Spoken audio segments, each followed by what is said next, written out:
प्रभु तेरी वाणी जीवन की रोटी, नैनों की ज्योति अंधेरा मिटाती।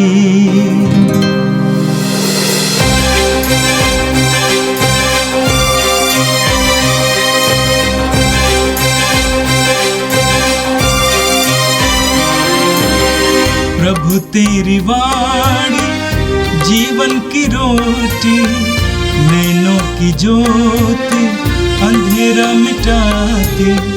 प्रभु तेरी वाणी जीवन की रोटी, नैनों की ज्योति अंधेरा मिटाती। वाणी वाणी वाणी वाणी वाणी पवित्र है, शाश्वत है, जीवन का मन्ना है। 26 मई मंगलवार। पहला पाठ संत पेतरुस का पहला पत्र, अध्याय 1, पद संख्याएं 10 से 16 तक। पाठ का मूल वाक्य है, नबियों ने आप लोगों को मिलने वाले अनुग्रह की भविष्यवाणी की है, इसलिए आप संयमी बने रहें और उस अनुग्रह पर पूरा भरोसा रखें। आत्माओं की मुक्ति नबियों के चिंतन तथा अनुसंधान का विषय था। उन्होंने आप लोगों को मिलने वाले अनुग्रह की भविष्यवाणी की है। मसीह का आत्मा उनमें विद्यमान था और मसीह के दुख भोग तथा इसके बाद आने वाली महिमा की भविष्यवाणी करता था। नबी यह जानना चाहते थे कि आत्मा किस समय और किन परिस्थितियों की ओर संकेत कर रहा है। उन पर प्रकट किया गया था कि जो संदेश वे सुनाते थे वह उनके लिए नहीं बल्कि आप लोगों के लिए था। अब सुसमाचार के प्रचारक स्वर्ग से भेजे हुए पवित्र आत्मा की प्रेरणा से आप लोगों को वही संदेश सुनाते हैं। स्वर्गदूत भी इन बातों की पूरी जानकारी प्राप्त करने के लिए उत्सुक हैं। इसलिए आप लोग सतर्क और संयमी बने रहें और उस अनुग्रह पर पूरा भरोसा रखें जो यीशु मसीह के प्रकट होने पर आपको प्राप्त होगा। आप आज्ञाकारी संतान बनकर अपनी वासनाओं के अनुसार आचरण नहीं करें, जैसा कि पहले किया करते थे जब आप लोगों को ज्ञान नहीं मिला था। जिसने आपको बुलाया है वह पवित्र है।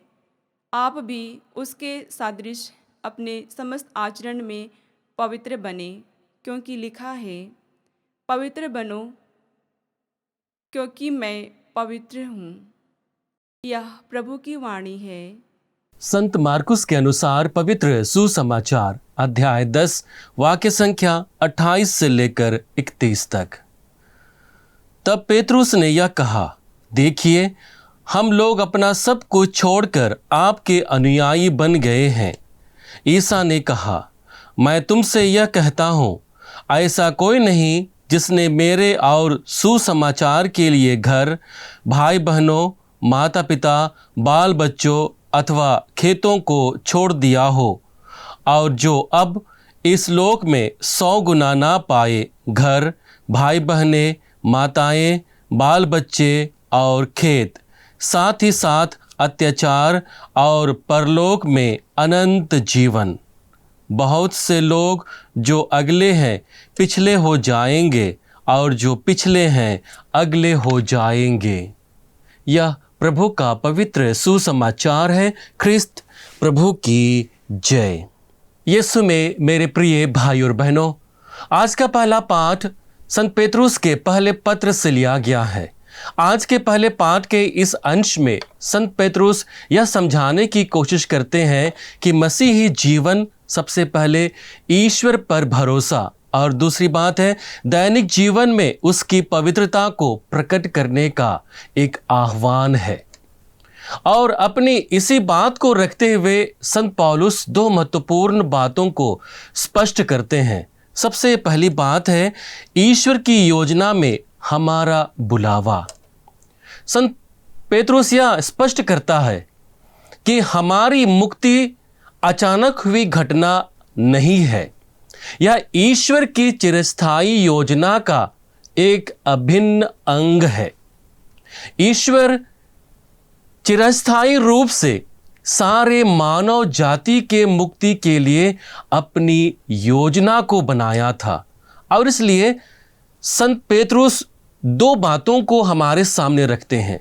सबसे पहली बात है कि पुराने व्यवस्थान में नबियों ने ईश्वर की कृपा के बारे में भविष्यवाणी की और उस भविष्यवाणी को लोगों के सामने प्रकट किया, और बाद में जब प्रेरितों को पवित्र आत्मा का वरदान मिला, पवित्र आत्मा का कृपा मिला, तो वे उस सुसमाचार को लोगों तक पहुंचाया, उन्हें सुनाया और उस कृपा के उन्हें भागी बनाया। संत पेत्रुस कहते हैं, यही मुक्ति नबियों के चिंतन तथा अनुसंधान का विषय थी। उन्होंने आप लोगों को मिलने वाले अनुग्रह की भविष्यवाणी की। उनमें मसीह का आत्मा विद्यमान था और वह मसीह के दुख भोग तथा इसके बाद आने वाली महिमा की भविष्यवाणी करता था। नबी यह जानना चाहते थे कि आत्मा किस समय और किन परिस्थितियों की ओर संकेत कर रहा है। उन पर प्रकट किया गया कि जो संदेश सुनाते हैं वह उनके लिए नहीं बल्कि आप लोगों के लिए था। संभवतः उस समय के जो नबी थे और उन्होंने ईश्वर की कृपा के विषय में भविष्यवाणी की, उन्हें पूरी तरह से उसके बारे में ज्ञान नहीं था, लेकिन वे विश्वास करते थे कि ईश्वर की वह कृपा मनुष्यों के ऊपर प्रकट होगी। यह इस बात की ओर इंगित करता है कि बहुत बार हमारे जीवन में बहुत सारी ऐसी घटनाएं होती हैं, ऐसी बातें होती हैं जो हम समझ नहीं सकते हैं। उन सभी परिस्थितियों में हमें विश्वासपूर्ण जीवन जीने की ज़रूरत है, और यही हमारे लिए कृपा का एक आधार बनता है। जो व्यक्ति अपने जीवन में होने वाले घटनाओं को ईश्वर की योजना से जोड़ता है, उसके जीवन में परिवर्तन आने लगता है। हम यिर्मयाह नबी के ग्रंथ अध्याय 29 वाक्य संख्या 11 में पढ़ते हैं, जहां पर यिर्मयाह नबी ईश्वर की चिरस्थायी योजना के विषय में अपनी बातों को रखता है और कहता है, मैं तुम्हारे लिए निर्धारित अपनी योजनाएं जानता हूं, यह प्रभु की वाणी है। तुम्हारे हित की योजनाएं अहित की नहीं, तुम्हारे लिए आशामय भविष्य की योजनाएं।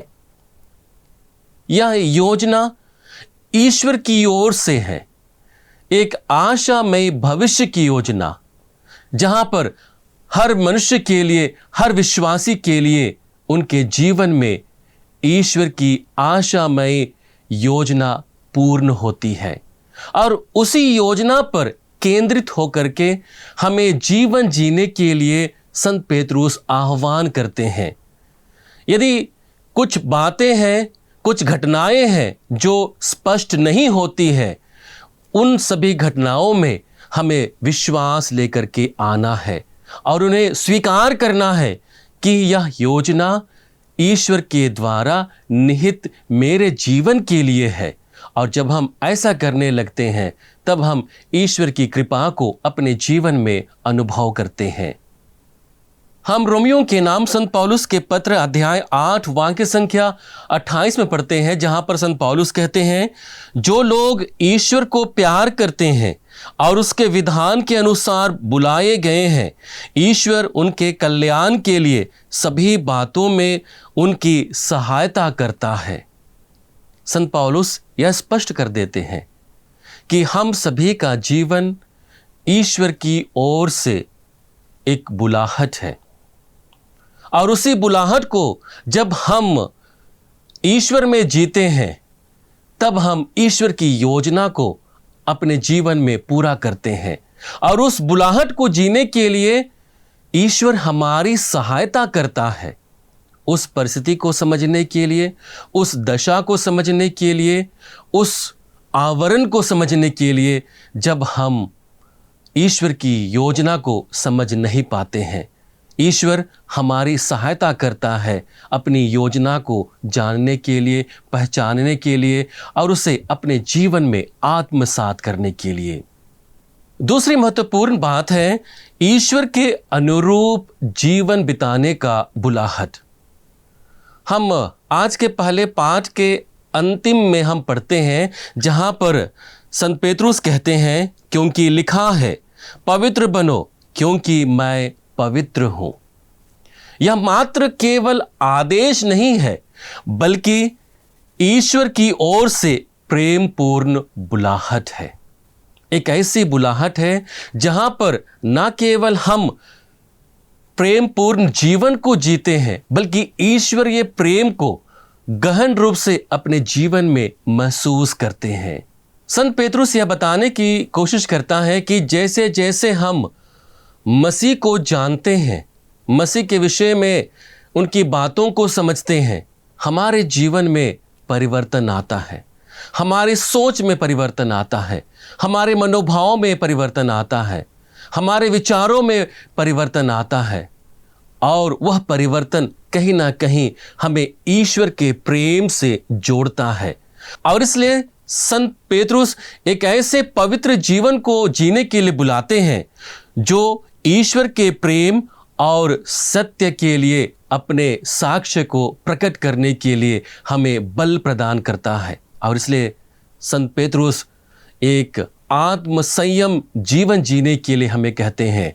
संत पेतरुस कहते हैं, इसलिए आप लोग सतर्क और संयमी बने रहें और उस अनुग्रह पर पूरा भरोसा रखें जो ईसा मसीह के प्रकट होने पर आपको प्राप्त होगा। आप आज्ञाकारी संतान बनकर अपनी वासनाओं के अनुसार आचरण नहीं करें जैसे कि पहले किया करते थे जब आप लोगों को ज्ञान नहीं मिला था। इसका तात्पर्य यह है कि जो व्यक्ति मसीह को जानता है, मसीह को समझता है, वह अपने जीवन में परिवर्तन को लेकर के आता है और वह परिवर्तन कहीं ना कहीं उसे ईश्वरीय प्रेम से जोड़ता है। और ना केवल उसे ईश्वरीय प्रेम से जोड़ता है बल्कि वह उस प्रेम को दूसरे लोगों के समक्ष साक्ष्य के रूप में प्रकट भी करता है।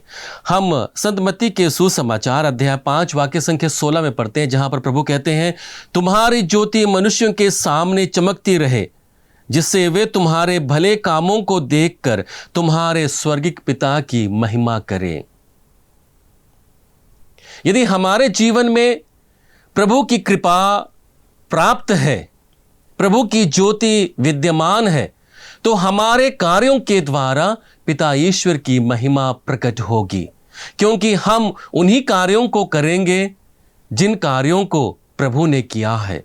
प्रेम पूर्ण कार्य, क्षमा का जीवन, दूसरों को स्वीकार करना, दूसरों को प्रेम करना, और यही बात हमारे जीवन में लागू होगी और हमारी ज्योति जलती रहेगी। हम गलातियों के नाम संत पौलुस के पत्र अध्याय 5 वाक्य संख्या 22 में पढ़ते हैं जहां पर संत पौलुस कहते हैं, आत्मा का फल है प्रेम, आनंद, शांति, सहनशीलता, मिलनसारी, दयालु, ईमानदारी, सौम्यता और संयम। संत पौलुस आत्मा के फल को हमारे सामने रखते हैं कि जिस व्यक्ति के जीवन में प्रभु का आत्मा छा जाता है वह व्यक्ति संयमी बनता है, वह व्यक्ति दयालु बनता है। और इस प्रकार से आत्मा के फलों के बारे में हमें बताते हैं। आज का सुसमाचार संत मार्कुस रचित सुसमाचार से लिया गया है। आज के सुसमाचार के इस अंश को समझने से पहले हमें इसके पहले भाग को थोड़ा ध्यान देने की ज़रूरत होगी। हम देखते हैं कि एक धनी युवक प्रभु यीशु के पास आता है और प्रभु यीशु से अनंत जीवन के विषय में बातचीत करता है और बातचीत चलती है और बाद में प्रभु उसे धन को त्याग कर गरीबों में दान देने के लिए उसे न्योता देता है। और यही बात उसे दुखी करती है और वह प्रभु के पास से उदास होकर चला जाता है। और इसी संदर्भ में प्रभु यीशु अपनी बातों को रखते हैं। इन सब बातों के दौरान शिष्यों के जीवन में सवाल उठते हैं और उनमें से एक शिष्य पेतरुस उससे सवाल पूछता है कि जो त्याग उसने अपने जीवन में किया है उससे उसे क्या लाभ होगा। और इसके प्रत्युत्तर में प्रभु यीशु उन्हें शिष्यत्व की वास्तविक कीमत और प्रतिफल के बारे में एक गहरी सच्चाई को रखते हैं। प्रभु यीशु यह बताने की कोशिश करता है कि शिष्यत्व में वास्तविक कीमत क्या होती है और उसका प्रतिफल हमारे जीवन में कैसे प्राप्त होता है। अपने कथन के बाद प्रभु यीशु यह स्पष्ट कर देते हैं कि मसीह के लिए त्याग कभी व्यर्थ नहीं जाता है। हम वचन में पढ़ते हैं, तब पेतरुस ने यह कहा, देखिए हम लोग अपना सब कुछ छोड़कर आपके अनुयायी बन गए हैं। ईसा ने कहा, मैं तुमसे यह कहता हूँ, ऐसा कोई नहीं जिसने मेरे और सुसमाचार के लिए घर, भाई बहनों, माता पिता, बाल बच्चों अथवा खेतों को छोड़ दिया हो और जो अब इस लोक में 100 गुना ना पाए, घर, भाई बहनें, माताएं, बाल बच्चे और खेत, साथ ही साथ अत्याचार और परलोक में अनंत जीवन। प्रभु यीशु के इस कथन से यह स्पष्ट है कि प्रभु यीशु के वादे का अर्थ केवल भौतिक आशीष ही नहीं है, बल्कि आत्मिक परिवार, प्रेम, शांति और अनंत जीवन का वरदान निहित है। बहुत बार हम लोग मानवीय दृष्टिकोण से कृपाओं को देखने की कोशिश करते हैं कि हमारे जीवन में मानवीय लाभ मिले, हमारे जीवन में जो हम समझते हैं आर्थिक स्थिति में और दूसरी स्थिति में हमको कुछ न कुछ लाभ मिले। प्रभु यीशु स्पष्ट कर देते हैं अपने वचन के द्वारा कि उन्हें एक ऐसे वास्तविकता को स्वीकार करना है जो उन्हें आध्यात्मिकता में प्राप्त होगी, और वह ऐसी स्थिति में प्राप्त होगी जहाँ पर उनका जो आनंद होगा वह 100% होगा। उन्हें हर कुछ 100% मिलेगा।